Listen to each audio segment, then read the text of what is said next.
अस्सलाम वालेकुम दोस्तों, आप देख रहे हैं खाली टेक्निकल यूट्यूब चैनल। दोस्तों आज की इस वीडियो में हम सैमसंग की तरफ से A21s का गेमिंग रिव्यू करने वाले हैं। दोस्तों आज इस फ़ोन पे हम PUBG रन करके देखेंगे और साथ ही साथ COD जिसे कॉल ऑफ ड्यूटी कहा जाता है, और दोस्तों एस्फाल्ट 9 जो कि मोबाइल गेमर्स के लिए बेहतरीन गेम है ग्राफिक्स चेक करने के लिए।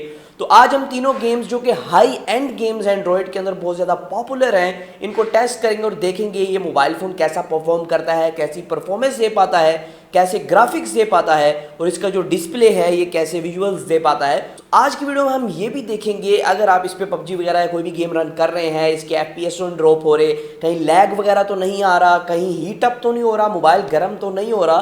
तो वीडियो को स्टार्ट करते हुए जान लेते हैं मुकम्मल डिटेल से। तो आज की वीडियो पूरी देखने के बाद आपको समझ आ जाएगा ये जो फ़ोन है गेमिंग के लिए का एक बेहतरीन फ़ोन है या नहीं। तो वीडियो को स्टार्ट करते हुए जा रहे थे मुकम्मल डिटेल से। दोस्तों ये वीडियो स्टार्ट करने से पहले मैं आपको कुछ स्पेक्स बताता चलूँ जो कि आपको जानना बहुत ज़्यादा ज़रूरी है अगर आप ये फ़ोन खरीदने जा रहे हैं गेमिंग के लिए।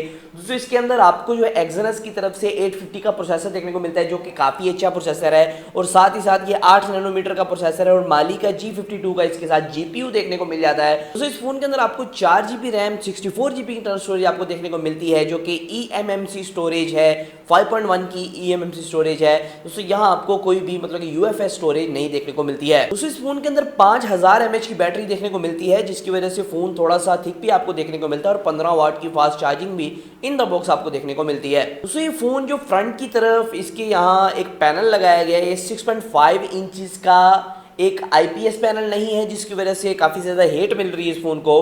तो यहाँ दोस्तों ये एक TFT पैनल है 6.5 इंचेस का 720p का TFT पैनल। दोस्तों यहाँ IPS होता या एमुलेट होता तो ज़्यादा बेहतर हो जाता, लेकिन यहाँ कॉस्ट को कम करने के लिए क्योंकि प्रोसेसर इस फ़ोन के अंदर अच्छा लगाया गया है, इस वजह से यहाँ आपको जो है फ्रंट की तरफ TFT डिस्प्ले देखने को मिल रहा है।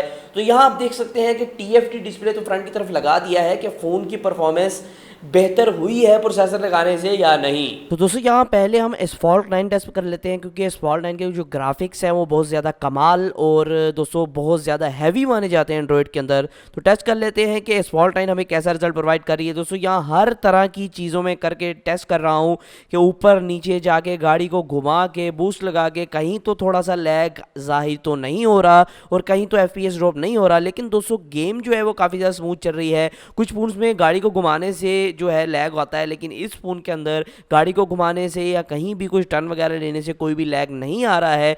तो यहाँ काफ़ी कमाल की परफॉर्मेंस एस्फाल्ट 9 के अंदर आपको देखने को मिल रही है। और हैरानगी ये है कि मैं लगातार कोशिश कर रहा हूँ कि लैग कहीं ना कहीं आए, लेकिन दोस्तों ऐसा कोई मामला नहीं, जो कि बहुत अच्छी बात है। तो अब बात आती है COD कॉल ऑफ ड्यूटी की।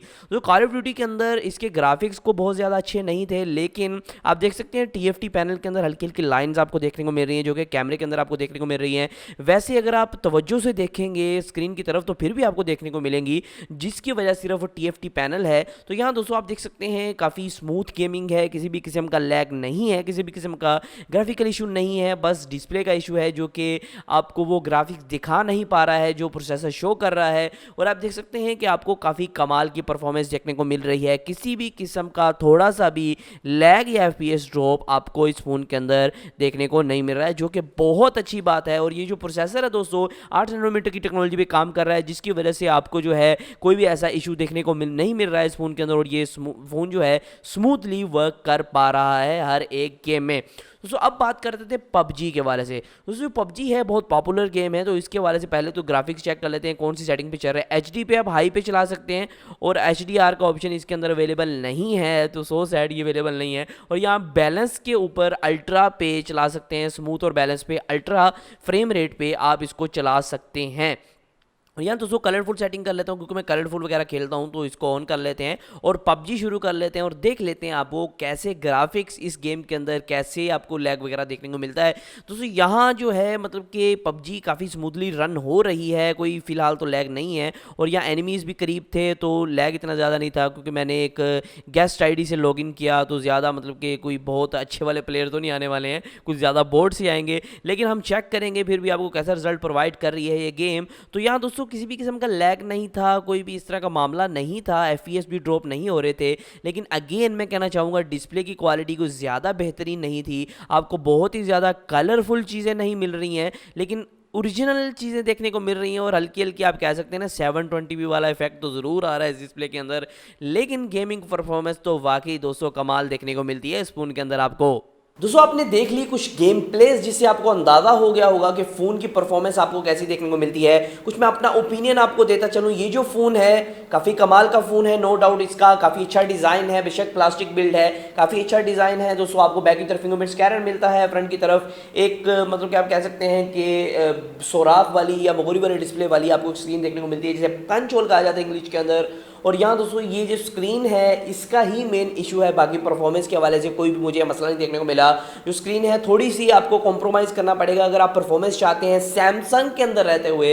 मतलब कि जो लोग चाहते हैं ना कि मैं सैमसंग का फ़ोन लूँ, उस पर गेमिंग भी अच्छी करूँ। दोस्तों इस फ़ोन को इस्तेमाल करके एक बात तो मुझे कन्फर्म हो गई है कि उन लोगों के लिए जो सैमसंग के ब्रांड के अंदर रहते हुए एक गेमिंग फ़ोन लेना चाहते हैं, ये उनके लिए इस रेंज के अंदर, क्योंकि 33,500 के अंदर पाकिस्तान के अंदर लॉन्च किया गया है, इस रेंज के अंदर ये उनके लिए बेस्ट फ़ोन है। तो अगर आप बाय करने जा रहे थे इस फ़ोन को फॉर गेमिंग सैमसंग के ब्रांड के अंदर रहते हुए, वैसे तो इसके अलावा काफ़ी ज़्यादा आपके लिए ऑप्शंस हैं। यहाँ रियलमी के कुछ फ़ोन्स हैं, यहाँ मतलब कि इन्फिनिक्स के कुछ फ़ोन्स हैं जो कि आपको इससे अच्छी परफॉर्मेंस प्रोवाइड कर देते हैं, 1080p की डिस्प्ले प्रोवाइड करती है इस रेंज के अंदर।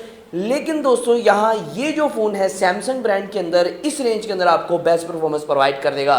तो आज के वीडियो में सिर्फ इतना ही था, उम्मीद करता हूँ आपको समझ आ गई होगी ये फ़ोन आपके खरीदने के काबिल है या नहीं। तो इसी तरह की वीडियोज़ के लिए हमारे चैनल को सब्सक्राइब कर सकते हैं, बेल नोटिफिकेशन दबा सकते हैं, और अगर अभी तक लाइक नहीं किया वीडियो को लाइक कर दें। तो आज की वीडियो में सिर्फ इतना ही था, फिर मैं अपनी वीडियो के साथ अल्लाह हाफ़िज़।